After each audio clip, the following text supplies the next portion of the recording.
su punto de vista de lo que pasa en el país. Quiero compartir con usted un análisis que han hecho tres personalidades ayer, entre ellos abogados y analistas. Escuchamos, por favor, este análisis de lo que se dijo después del discurso de la presidenta.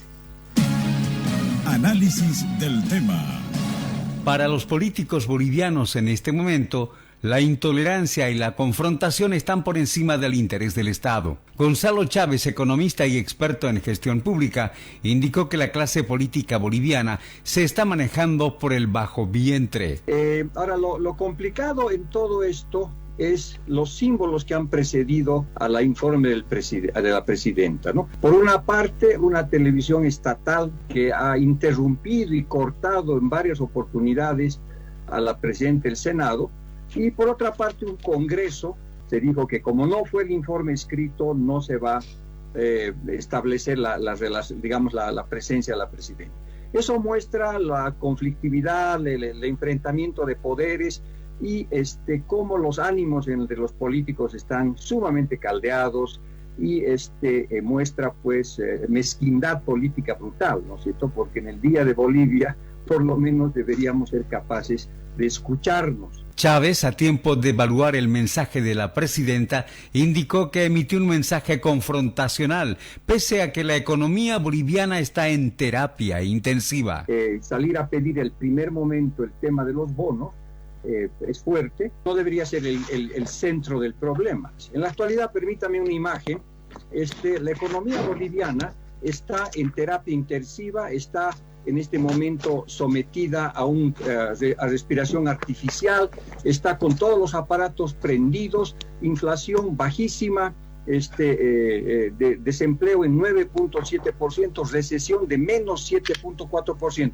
Entonces la economía está en terapia intensiva, y resulta que los familiares, los parientes, los vecinos y al mismo tiempo unas sectas religiosas, ¿no es cierto?, han entrado a la sala de terapia intensiva y se han comenzado a lanzar basinicas, chatas, bisturís por todo lado, ¿no es cierto? El paciente se está muriendo. El abogado Iván Luna advirtió que la situación está llegando a niveles muy peligrosos que debe ser resuelto por el Tribunal Constitucional. Y el peligro más grande en una sociedad es cuando no tienes nada que perder, cuando ya no tienes nada en la despensa, cuando ya no tienes nada en la billetera para salir a defender a tu familia. Lo que suele pasar es que la gente se moviliza hasta un objetivo final. Yo me temo que si no cortamos con este diálogo interinstitucional que propongo rápido este problema, y tenemos la garantía de que va a haber elecciones con fecha cierta, vamos a ir a una espiral de violencia que no lo va a poder parar nadie. Por su parte, Rolando Churup desde Santa Cruz dice que no hay una bala de plata para solucionar los problemas que afectan al país y que es paso a paso. Pues entendemos que son necesarios. En el fondo, las soluciones de fondo no van a ser ni rápidas ni fáciles. No hay una bala de plata. Necesitamos comenzar por algún lado, si no. Usted mencionaba la Iglesia Católica, me parece que podría ser un árbitro o un conciliador aceptable. En conclusión, los tres analistas creen que quienes tienen el poder, es decir, el Ejecutivo, la Asamblea Plurinacional y el Tribunal Supremo Electoral, deben mostrar iniciativas de diálogo y acercamiento para no llegar a situaciones insalvables. El Deber Noticias siempre informa primero. Análisis del tema. Y continuamos con este análisis ahora con Manuel Morales, del Consejo Nacional de Defensa de la Democracia. Manuel, usted me decía que hasta el miércoles esto se va a desinflar. No ha pasado eso, ha fracasado la reunión con el Tribunal Supremo Electoral, 2 veces se han reunido, salió con un portazo el ejecutivo de la COP, ha dicho que van a masificar y pobre de ellos que toquen algún bloqueo, la situación puede agravarse. ¿Cuál es su lectura ahora? Sí, dentro de la lógica política nosotros pensábamos que hasta el día miércoles esto se caía, ¿no? Pensando siempre en un esquema de que la gente no puede salir a movilizarse porque se contagia. Si tú tuvieras ahorita un problema o yo tuviera un gravísimo problema social reivindicativo, yo no sacaría a la gente, ¿no?, a movilizarse porque sé que eso daña su salud. Sin embargo, lo que no hemos tomado en cuenta es que los dirigentes del MAS y de la Central Obrera Boliviana, porque ambos están coludidos, es que a ellos no les había interesado, ¿no?, el tema de la vida. Realmente esa era una variable que no hemos tomado en cuenta en nuestro sano análisis. Y es por eso que pasamos el miércoles, llegamos al jueves, estamos en viernes, siguen estos bloqueos, pero a este sector no solamente no le interesa la vida de sus militantes o de su gente movilizada, sino que no le interesa ni la vida de la ciudadanía, y eso hemos estado viendo con el corte de vías, no dejar pasar ambulancias, etcétera. Entonces el problema ya ha pasado a otro nivel, y eso es lo que es importante señalar. Si bien en nuestro análisis ingenuo, hasta el día miércoles pensábamos que el conflicto se levantaba, ahora ya sabemos que esto ha pasado a otro nivel, y es un nivel extremadamente alto y peligroso, donde los dirigentes del MAS ya están en una actitud delincuencial, y esto hay que decirlo, ya están en una actitud delincuencial. Esto ya no es una movilización social, esto ya no es una reivindicación social. Aquí las consignas están cambiando todos los días. En primer lugar, se hablaba de que debería convocarse elecciones el 6 de septiembre. Ahora están saliendo discursos de que tiene que renunciar la presidenta. Después están señalando que prácticamente nadie los va a parar y que ellos están por encima de la pandemia, ellos están por encima de las leyes, de la Constitución, y que ellos pueden definir hasta cuándo se movilizan, en qué condiciones, y siguen haciendo gravísimas amenazas. Esto además se suma a una situación de crisis. Creo que el día de ayer, cuando la presidenta ha hecho su discurso y la señora Eva Copa también ha hecho su discurso, en una especie de poder dual, ¿no?, que se había mencionado en algunos medios, como si estuviéramos frente a dos poderes. Creo que hemos llegado al nivel más bajo de pacificación del país.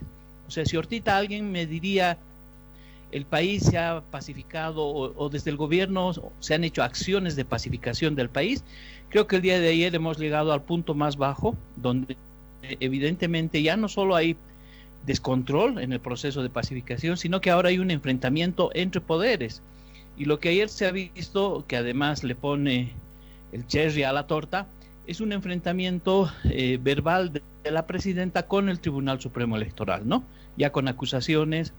El discurso de la presidenta también ha cometido ha incurrido en algunas no verdades dichas, ¿no?, como los datos que ha señalado. Entonces estamos ahora ante una situación nueva, de un conflicto que se está escapando de las manos, y realmente la situación se puede volver muy peligrosa si es que el Estado, y a través de sus organismos, no empieza a tratar a los dirigentes ya no como un sector social movilizado, sino como un sector que ya está en el ámbito delincuencial. Anoche, desde Cochabamba, 4 ministros han advertido que si en las próximas horas no se levantan las medidas, harán uso de la fuerza pública. ¿Cuál es su opinión? Yo creo que podemos generar una mayor espiral de violencia, ¿no? Porque lo que el gobierno tiene que tomar en cuenta es que no solamente se desarticula un movimiento como el que estamos viendo a través de acciones de fuerza, que yo estoy de acuerdo que se tomen en la medida en que ya se están vulnerando los derechos del resto de la población, se está atentando contra la vida, sino que también hay otros escenarios, otras herramientas para bajar los conflictos, como es el tema de la concertación, como es el tema de la negociación, y poder sentar a los disconformes, aunque sabemos que sus reivindicaciones son estrictamente políticas, pero también poder ejercer sobre ellos cierto tipo de presión. En ese sentido, no basta con que las autoridades hagan una amenaza, sino que se necesita empezar a desarticular lugar por lugar estos bloqueos, y evidentemente también tienen que intervenir otro tipo de actores, que se lo hace cuando uno entabla una mesa de negociación, una mesa de conciliación. Es preocupante lo que está pasando, y quiero compartir con usted algunos audios que nos han dejado boquiabiertos. Hasta ahora es la Central Obrera la que pone la cara de la movilización, ¿sí? La pregunta es si detrás de ellos están movilizados y apoyando autoridades políticas. Por ejemplo, el prefecto de Cochabamba, el gobernador de Chuquisaca, apoya las movilizaciones que han comenzado y que ahora hay 6 puntos de bloqueo. También han surgido en las últimas horas algunos audios que nos dan la certeza de que hay toda una intención política. Desde Yacuiba, un miembro del gobierno regional felicita y dice, por favor, digan que son las organizaciones sociales y no el MAS. ¿Qué cree que está pasando? ¿Por qué esa actitud? ¿Por qué el MAS tiene miedo a sacar la cara y decir somos nosotros los movilizados, como ocurrió en otras oportunidades? ¿Qué está pasando? ¿Cuál es su análisis, por favor? Sí, es parte de una acción conspirativa de la que el MAS ya tiene antecedentes. Marcelo, si tú te acuerdas en las movilizaciones democráticas que hubo, sobre todo el mes de octubre hacia noviembre, después que Evo Morales estaba ya pues renunciando, las organizaciones sociales utilizaron la dinamita en sus movilizaciones, ¿te acuerdas, no ve, Marcelo? Y contaban además con el apoyo de la policía, que les daba un apoyo logístico, de respaldo y de coordinación. En ese sentido se señalaba que eran movimientos sociales, pero nosotros sabíamos que ese era el plan del señor Juan Ramón Quintana, que habló de vietnamizar el país. Entonces ellos generaron una articulación. Luego, cuando Evo Morales renuncia y se dan los conflictos en Sencata, en Yapacaní, en Sacaba, después que hubo los muertos en Montero de parte de la gente que estaba luchando por la democracia, o las violaciones a los derechos humanos en Vila Vila, el MAS logra articular ya una acción de enfrentamiento con grupos armados. De eso el país sabe. Incluso algunos muertos se indica que han sido hechas con disparos que venían desde las mismas movilizaciones. Entonces, este esquema conspirativo sedicioso es parte de la práctica política del MAS. Si tú escuchas a los dirigentes en la Cámara de Diputados y muchos dirigentes, todos están coordinados, y nosotros sabemos que la Central Obrera Boliviana en este momento es un mero instrumento del MAS. Entonces, ¿qué es lo que ellos quieren? Si ellos realmente quisieran adelantar las elecciones, eso se puede negociar, pero además ese es un tema que ya prácticamente estaría cerrado, ¿no? Fruto que el Tribunal Supremo Electoral ha flexibilizado la fecha y lo ha hecho en función de la pandemia. Entonces, ¿qué es lo que quieren? Ahí viene la pregunta, ¿qué es lo que quieren? ¿Quieren adelantar elecciones? ¿Quieren que se vaya a la dictadura, como ellos dicen? ¿Quieren que se imponga su voluntad fáctica sobre la sociedad? Quieren muchas cosas. Yo te diría que a veces ni siquiera saben lo que quieren, pero esas son estrategias, ¿no?, que se utiliza en este tipo de conflictos donde lanzas varios discursos. El objetivo es generar el mayor daño, pero esto en el pasado te debería haber generado voto político, ¿no? O sea, reivindicaciones, sumar a los sectores, y está sucediendo todo lo contrario. Estas acciones lo que están generando es un rechazo de la población. Es una preocupación de la población que está en pandemia. Estas organizaciones sociales están focalizadas, es la fuerza, lo que le queda de fuerza al MAS y a sus movimientos sociales.